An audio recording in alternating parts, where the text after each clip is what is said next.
The oppression happening against the Uyghurs is the worst oppression to face Islam and Muslims in the last 100 years.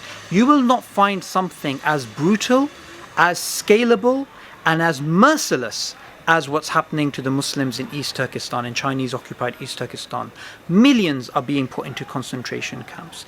They're being raped. They're being brainwashed. Their children are being ripped away from them.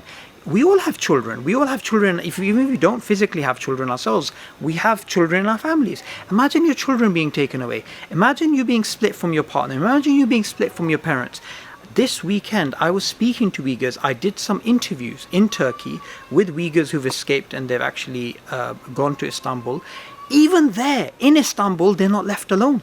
And the oppression and the killing and the brutality of this Chinese communist atheist regime is unparalleled. You will not find something as brutal as this. Now, one of the things that's I've been criticized for recently by some Muslims is, why am I so focused on this issue and why am I not giving the same focus to other issues that are happening in the Muslim world, such as Kashmir?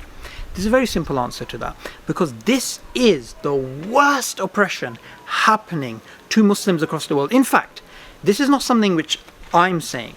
This is something which Arsalan Hidayat, the brother from Talk to East Turkestan, has said, and I believe it 100%. He said, if the Muslims of East Turkestan, if the Uyghurs, if they were sent off to Palestine under occupation, they would think it's a holiday. Compared to what they're going through right now, they would actually think it's a holiday. That's the level of oppression that these people are facing. This is why we must keep the Uyghur culture alive. We must speak about East Turkestan. We must speak about the fact that it's a real country, which is 1/6 of what we're told is today is China, where actually, funny enough, all the resources are, which is why China wants to make sure that it continues the occupation. We must buy things like this, the doppa, this is the Uyghur hat. Buy the flag. Go and find a Uyghur restaurant.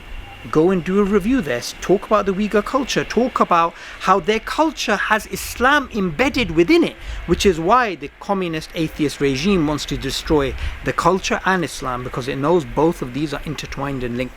Look at the history of the Uyghurs. Look at how early they accepted Islam. Look at what they did for Islam. And look at ultimately, how will you stand before Allah on the Day of Judgment? And all of this oppression is taking place, and you didn't use your voice. You didn't use social media. You didn't use these tools. And let me just say this in the most frankest, clearest way I can. Every single time that we talk about East Turkestan, we talk about the Uyghurs, it has an impact. Why? Because it makes China worried. It makes them understand. Muslims are waking up. Muslims are starting to understand. This is a cause that we're not going to give up on. Just like we don't give up on other causes, we're not going to give up on this. And this cause has not had the level of exposure that it should, because this is the worst oppression happening all across the world in terms of Islam and Muslims. So I hope in this short video you've understood why we must keep the Uyghur culture alive, why it's so important to talk about the Uyghurs, and stay tuned, because I released a video yesterday with an interview with a concentration camp survivor from China, and there's going to be another video to be released in the next couple of days with another sister who actually left the Chinese prison and her story. If you think Sister Gulbahar's story is horrific, you need to listen to the story of this particular sister. And I mean, look guys, if this is not enough, if all of these stories coming out, if all of the people in the concentration camps, if all of this is not enough, then our hearts are truly dead.